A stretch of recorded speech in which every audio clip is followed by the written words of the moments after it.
Welcome to The Disruption Is Now. Join us on this enlightening journey as we explore how AI is impacting our jobs, careers, lives, and the human experience. Each episode, host Greg Matusky will converse with visionaries and innovators at the forefront of AI, diving into its challenges, opportunities, and impact. So buckle up as we venture into the heart of disruption, and together, let's unfold the future. Well, welcome to another episode of The Disruption Is Now, the podcast where we talk about all things AI and how it's disrupting and influencing all of our culture, economies, and our social systems. I'm Greg Matusky. I am your host, but I'm also the CEO of Gregory FCA. We're one of the country's largest public relations agencies with offices in Philadelphia, New York, Boston, and London. In fact, I just returned from London. It was the first time I had ever been to our London office after our acquisition of Back Bay Communications in Boston. I'm interested today in our program because I really want to talk about how AI and robotics is influencing physical security. We've had a couple shows about cybersecurity and what AI is doing both on the threat side and the counter threat side.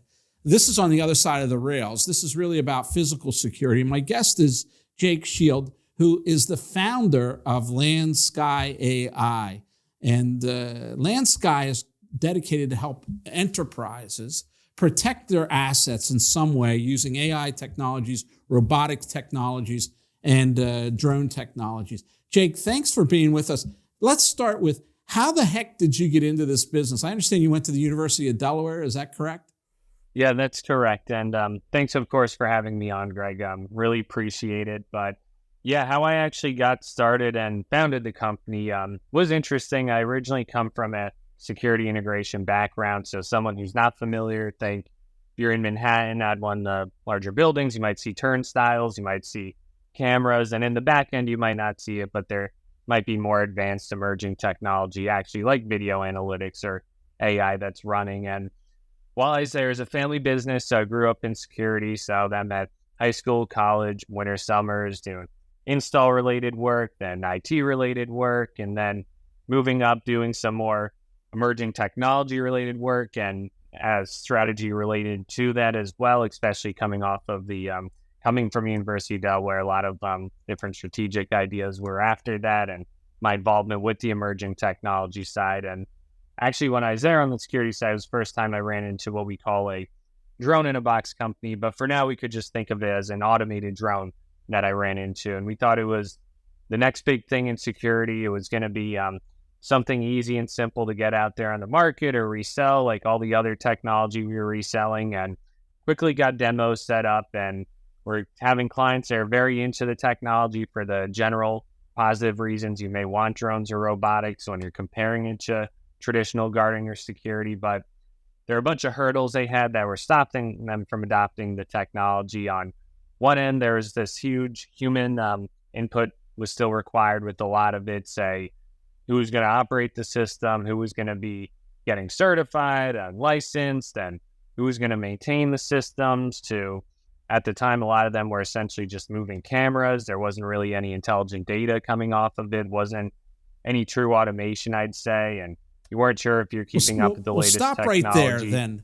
Then when did you see the integration of the technology with regard to automating this?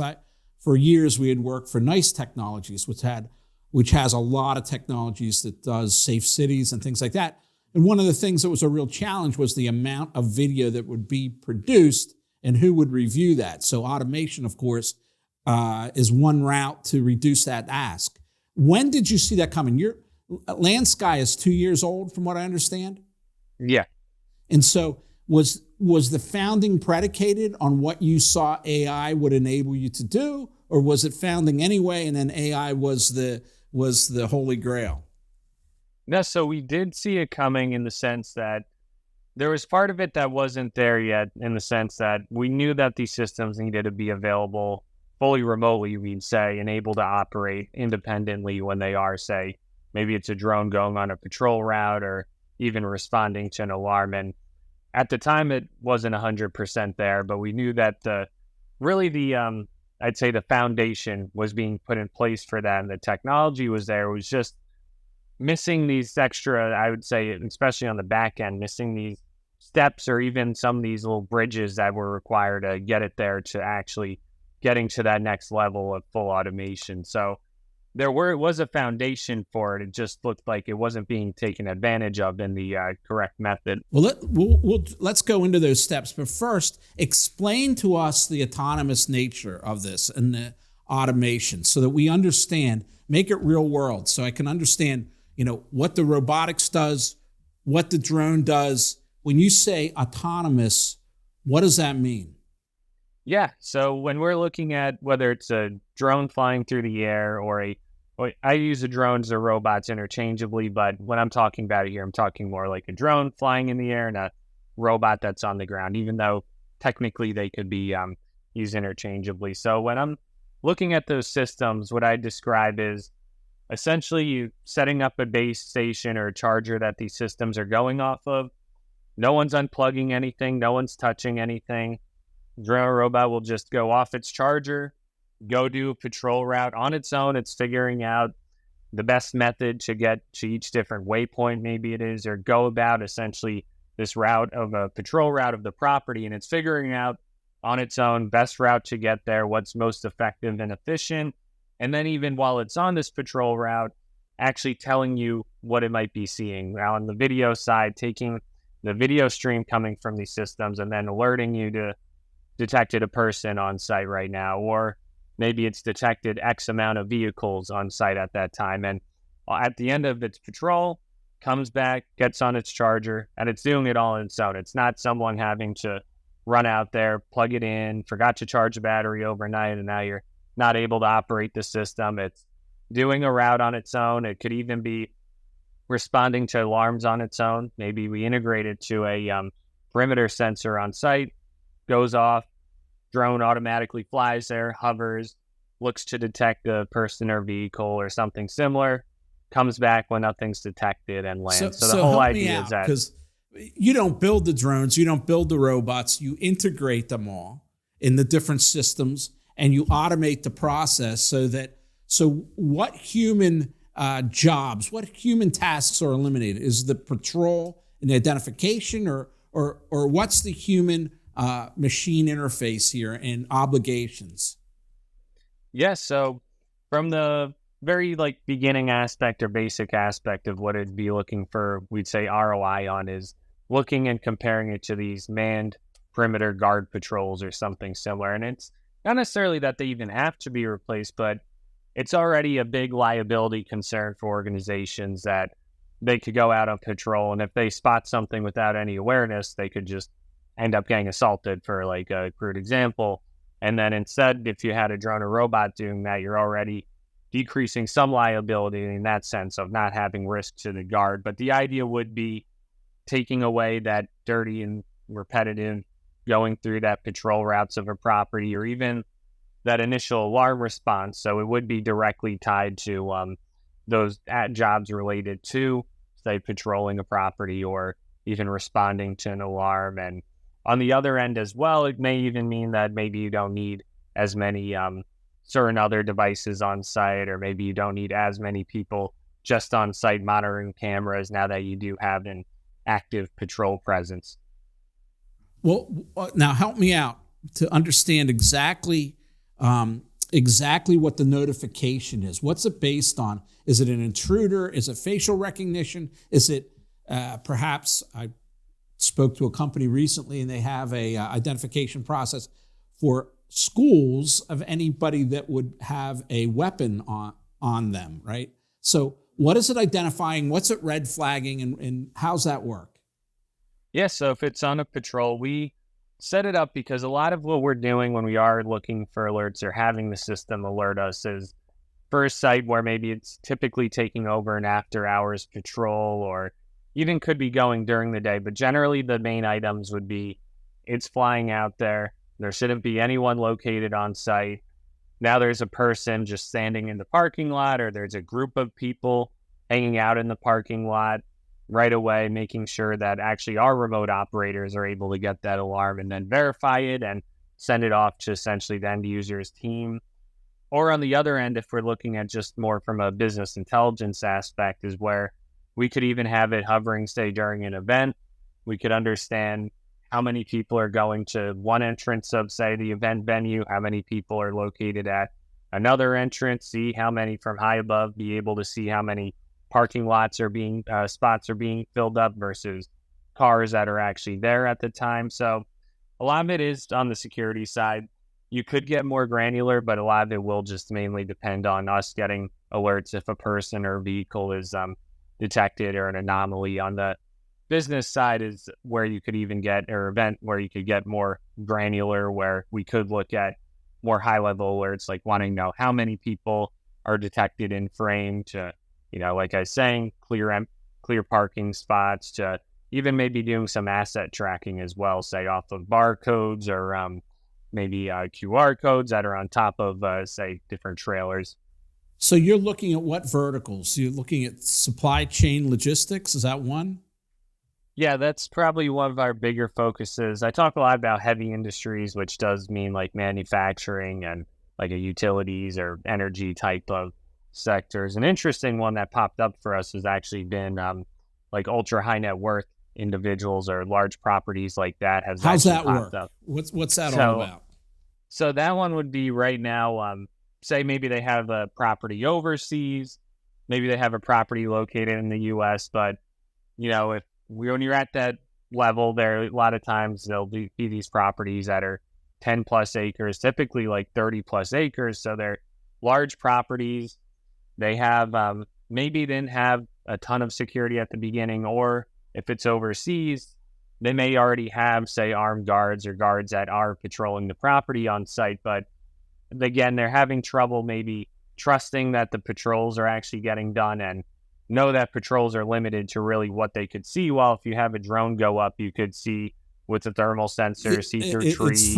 It's funny because early in my life, I had a job as a landscaper when I was going through college, and we maintained this high net worth property. And it was done with a security force that was ill-prepared for any kind of danger or even identifying danger. Most of these individuals were retired law enforcement professionals, and they just didn't have the stamina that it really required to safeguard that property. Yours would be a perfect solution in that type of environment where you still could monitor what's going on throughout the property, but not have to send a 70-year-old man out to patrol the property. I would imagine the physical security industry really faces a manpower shortage. I mean, it can't be a highly compensated position. Is that part of the drive here to automate some of this stuff? Yeah, so that's a big part of it, is that, especially when I talk about after hours or other scenarios, is a lot of these guarding roles, and it's not a fault really of the, say, guards themselves if it's always, sometimes they're put in a tough spot because it could be, minimum wage or a little bit above that. And then, who wants to go and do that when you might have risk of potentially, dealing with unruly individuals, not really being sure what could pop up on any given day. I mean, a lot of times, yeah, it could be boring, and that's where those issues have pop up of you're not sure if they're doing enough. But now it's kind of becoming one of those things, especially, I believe, as things have gone more online as well at this point, or more tech related. I think it's less likely that it even becomes a first choice of maybe whether it's first, second job at that point. But it is a big problem where there's already been a shortage of guards, especially then as it relates to absenteeism. Even if they are hired, they're looking especially at all these after hour roles, are really we call like the dirty, dull, and dangerous ones, essentially, that are tough to fill, and the costs to fill them are going up. And then again, there's still that problem of, even if you are paying them X amount or you boost it up from minimum wage, it's still not, you want to be compensated well if you feel like you're having to respond to emergencies and other stuff. So it is a tough field to hire for at that point. Yeah, it reminds me, years ago at the Atlanta Olympics, they were doing interviews with some of the people that were safeguarding the venue, and they interviewed this young kid. He was at the food warehouse. I'll never forget this. I don't know why it stands out in my mind. And they said, the food supply is very well protected here in Atlanta. So they go up to this young kid and they go, so what would happen if somebody came into the food supply depot that you're guarding. He goes, look, I'm making minimum wage. You can have whatever you want, dude. I think we're all aware of that. Let's go back to, you are a startup, and AI in automation and technology is the great promise, but there's resistance. I mean, it's not always easy to get a new thought or a new technology into the marketplace. Tell me a little bit about some of the challenges that you've been surprised at. This seems to me to be a no-brainer in many of the verticals you're going into. We saw recently with the assassination attempt on Donald Trump and the criticism that the Secret Service has taken with regard to not having drone coverage at his events. And that would seem to set the stage for rapid acceptance. Why wouldn't you do this at a public event, at a concert, at a logistics depot somewhere that you wanted to maintain your assets? But what are some of the resistance, or have you seen it in the marketplace that may have surprised you? Yeah, so I'll say, and I kind of knew about some of this going into the security industry, but I will say there's a tendency in, as opposed to other positions, because a lot of times, say VP of security or other roles, they can get to that VP or even chief security officer level, but a lot of times it's not necessarily, I would say, seen or like compared to, when you have the other members of the executive team that are, say generating revenue or, efficiencies, other items like that, where security still, and it is changing now, but has traditionally been seen as like just a cost center, not necessarily something that, which is where our ROI argument comes in to work well. But then a lot of times it was at first, and now it's started to change where it's harder for them to, we noticed, take risk where they almost didn't want to have to go and have like maybe what looked like an expensive proposal, or kind of have to change things because it's almost like you didn't want to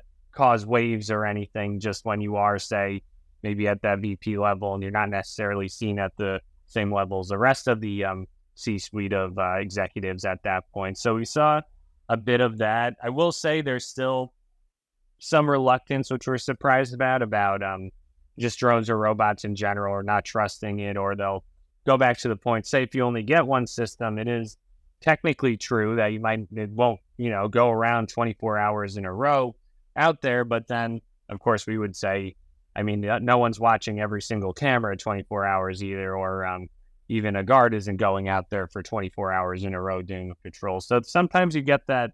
I think still a lot of it has been a little surprising with how much is still stuck in a little bit of a traditional point of view, or not wanting to take the risk on something that's a newer technology that could support them very well. But I do think that that's been associated, I think, with that kind of like where security was traditionally a cost center, where then you're just having to help them build out this ROI case, as opposed to just where you could be like, oh, this is great and efficient, let's start working with this.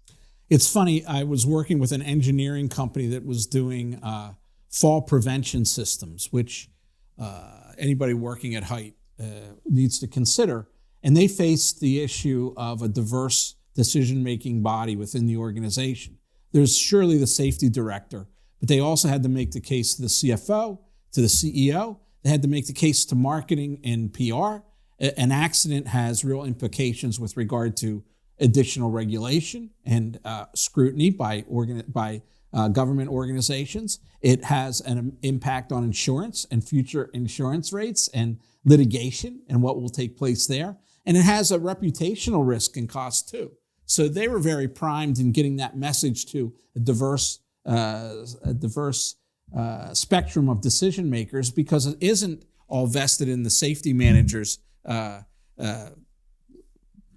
portfolio, because he doesn't pull, or he or she doesn't pull as much weight as perhaps the CFO, who has the final say on a lot of these things. So I feel you. I know some of the issues that we faced in fighting that fight. But Jake, I want to thank you for being with us. Best of luck with LandSky. I think it's a brilliant idea. Certainly as you integrate more technology, robotics, and drones into this, you need the AI interface to be able to deal with all that data and to identify real risks and real threats. So you're on the leading edge of that, and it's an exciting place to be, I would think. Yeah, we're really excited about it, and I know traction just keeps on building up at this point. We're just very excited to see what just the industry in general is going to look like a couple of years from now. Now, let me ask you: do you have any of your own drones that you just play with and take out and have a good time with? Yeah, so we of course have, because when we're doing a lot of these projects, we even need normal drones it's part of the setup process at one point, like using it for imagery and whatnot. So most of us have one we just keep in our car anyway, so we could always use that, whatever. And we even have our demo systems we keep that we could just fly up whenever and have some fun with. So of course, yeah, I keep some. And we even have for marketing one of these robot dogs, just so that we could, I always joke around, it's like one of the best marketing employees you could get at trade shows, just because it's so exciting when you see it. It gets everyone's attention. You don't have to clean up after it. That's even better. Yeah, that's true. No bolts or anything. I'm waiting for somebody to invent a robotic pooper scooper that returns to the nest and charges itself, so I don't have to do it anymore. That's my holy grail. Oh yeah, thing. Right. So anyway, yeah, like a Roomba for that instead. Yeah, exactly. Well, Jake, thanks for being with us. I appreciate it, and best of luck. Yeah, thanks, Greg. This podcast is a production of Gregory FCA. If you enjoyed our discussion today and want to continue exploring the transformative power of AI, please check out more episodes and subscribe wherever you listen to podcasts.